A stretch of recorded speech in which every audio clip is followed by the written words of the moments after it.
ভক্তি শুরু এবং ভাগবত বিশ্রাম হয়েছেন মহাপ্রভুকে দিয়েই।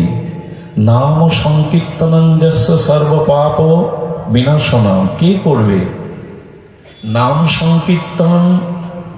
সেই নাম সংকীর্তনের মধ্যে ব্রজপ্রেম সম্পঠিত করে, যিনি অজ্ঞান অবিদ্যা অস্মিতাকে দূর করে ব্রজপ্রেম জীবের ভাগ্যাকাশে, জীবের হৃদয়ে সেই অনার্পিত চরি স্থাপন করলেন, ভাগবতের অন্তিম শ্লোকে মহাপ্রভুকেই অঙ্কিত করলেন।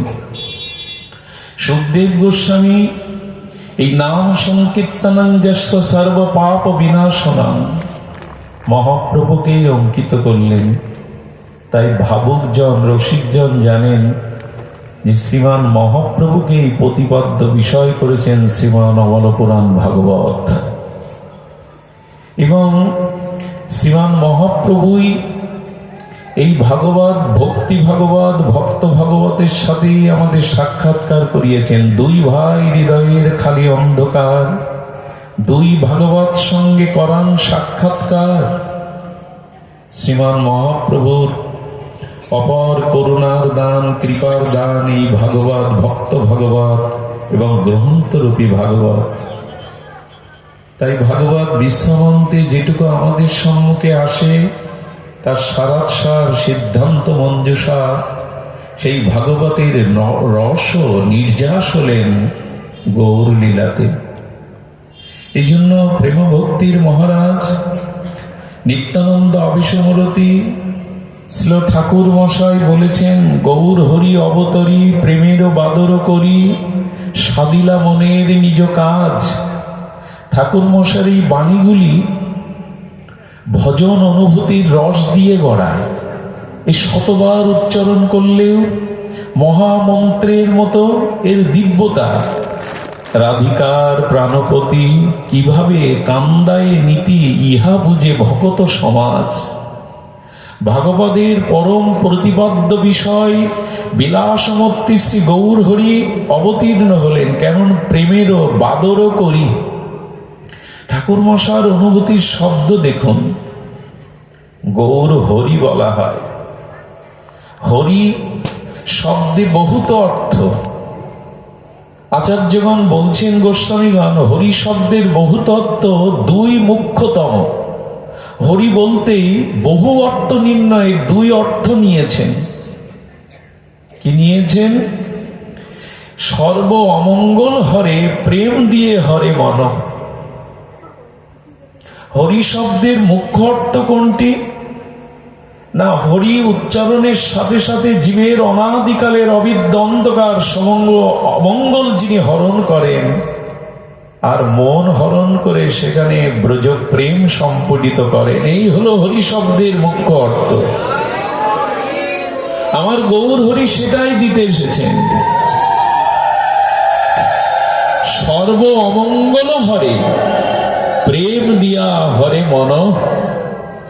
যিনি জীবের অনাদিকালের অবিদ্যা, কুসংস্কার, দেহাবেশ, সংসার, আসক্তিকে, এই সমস্ত অমঙ্গলকে নাশ করে ধর্ম অর্থ কাম মোক্ষ শশুক বাসনা, শশুক অভিশাপকে হরণ করে, সেই মন হরণ করে যিনি প্রেম প্রদান করেন, তিনিই তো আমার গৌর হরি। বলছেন প্রেমেরও বাদরও করি। আপনারা জানেন, শ্রাবণের ঘন ঘটা মেঘ অবিশ্রান্ত ধারায় বরিশনে ধরিত্রীকে শীতল করে। শ্রাবণের ঘন কালো মেঘের বরিশ ধারায় মৃত বৃক্ষগুলি যেন সঞ্জীবিত হয়ে ওঠে। সমস্ত পক্ষীকুল আর সঙ্গীত সুদায় তৃষ্ণার্ত জল পান করে তারাও তৃপ্তি হয়। চাতক চেয়ে থাকে শ্রাবণ মেঘের দিনে। সেই ঘন মেঘ দেখে চাতকের পিপাসাক্ত হৃদয় আনন্দে উৎফুল্ল হয়ে ওঠে। আকাশের ঘন কালো সৌদামিনী মেঘ দেখে যেমন বনের ময়ূর আনন্দে পেখম মেলে উচ্ছ্বসিত হয়ে আনন্দ করে, নৃত্য করে, তদরূপ আমাদের গৌর হরি প্রেমের মেঘ হয়ে প্রেমের বৃষ্টি বর্ষণ করে কলিজীবের হৃদয়কে শীতল করলেন, প্রেম বর্ষণ করলেন। নিঘাত তপ্ত, এই তাপিত তপ্ত অতৃপ্ত হৃদয়ে প্রেমের বাদর মেঘে মহাপ্রভু প্রেমের বর্ষণ করে জীবের হৃদয়কে শীতল করলেন। ভাগবতের প্রতিপাদ্য মুখ্য তত্ত্বই হলো আমার শ্রীমান প্রেম পুরুষোত্তম সর্ব অবতার শিরোমণি গৌর হরি। এই গৌরমণ্ডল চিন্তামণি ধামে মহাপ্রভুর এই অবদান সাদিলা মনের নিজ কাজ। তিনি যেমন এই জগৎ জীবকে নিঘাত তপ্ত মরুকান্তরের সংসারীর জীবকে প্রেমেরও বাদর করি প্রেমের বরিশনে আর অমৃত সিঞ্চন করলেন, সেই সাথে গম্ভীরায় তিনি গম্ভীরার সেই নিজ রস নিজ মাথুর বিরহ এই নিজ কাজ আস্বাদন করলেন। রাধিকার প্রাণপতি হয়ে সচ্চিদানন্দ আনন্দ ঘন বিগ্রহ হয়ে প্রেম রস মূরতি হয়ে কিভাবে কান্দায় নীতি। ঠাকুর মশাই বলছেন, তুমি তো আনন্দের ঠাকুর, তুমি তো রসব্রহ্ম, তুমি আপ্তকাম পুণ্যকাম, তুমি কাঁদছ কেন? মহাপ্রভু কাঁদে কেন? জীবের লাগিয়া কাঁদে প্রভু উচ্চেশ্বরে। শব্দটি ধ্যান দিন। যদি পয়ারটি এভাবে কবিরাজ কৃষ্ণ গোস্বামী দিতেন যে ভক্তের লাগিয়া কাঁদে প্রভু উচ্চেশ্বরে, তবে বলতাম হে গৌর হরি, তুমি ভক্তের জন্য কাঁদছ, জীবের জন্য তো কাঁদছ না। কিন্তু মহাপ্রভু ভক্তের জন্য না, আপামর কলিহত জীবের জন্য কাঁদছেন। জীবের লাগিয়া কান্দে প্রভু উচ্চেশ্বরে।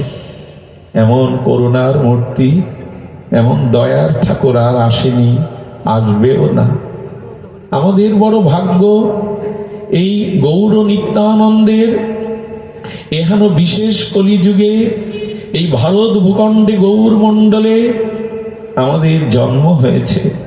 এই বড় মহা সৌভাগ্যের পরিচয়। কিন্তু প্রদীপের নিচে অন্ধকার, সেই ভাগ্য পেয়েও নিতাই চৈতন্যের এই প্রেমময়, এই কারণ্য ঘন প্রেম ঘন, এই পতিত উদ্ধারণ পতিত পাবন লীলাতে আমাদের কি রুচি হলো? গৌর চরণে আসক্তি হলো, প্রীতি উপচয় হলো। এই জন্য আমাদের ধ্যান দিতে হবে আমাদের মনোপ্রাণ আজও নিত্যানন্দ চরণে, শ্রী গৌর চরণে আমাদের অনুরাগ এলো কি? সুধীজন, এই জন্য শ্রীমান মহাপ্রভু তিনি প্রেমের আকাশে বাদল করে এই তপ্ত হৃদয়কে, কলিজীবের হৃদয়কে শীতল করলেন। কাঁদে কেন জানেন? কাঁদে এই জন্য, নিজে না কাঁদলে অন্যকে কাঁদানো যায় না, নিজে না মজলে অন্যকে মজানো যায় না। কেন জানি মনে হয় সেই আনন্দ নিধি, সেই প্রেম নিধি, সেই আপ্তকাম পুণ্যকাম, সেই রসব্রহ্মের ঘনীভূত পরিণত রূপ, তিনি আজ রাধা ভাবকান্তি নিয়ে কাঁদছেন। আনন্দের ঠাকুর যখন কাঁদে না, সে সংবাদ সাধারণ নয়। শুধু কি একা কাঁদলেন? আমাদের প্রিয়াজি জগৎমাতা সচিমাতা এবং মহাপ্রভু সারাটি জীবন কেঁদেছেন একটি কারণে, আমাদের কঠিন হৃদয় এই তিনজনের কান্নায় যাতে দ্রবীভূত হয়। প্রেমের ঠাকুরের এই চোখের জল, এই প্রেম বন্যায় তিনি ভাসালেন কেন? কিভাবে কান্দা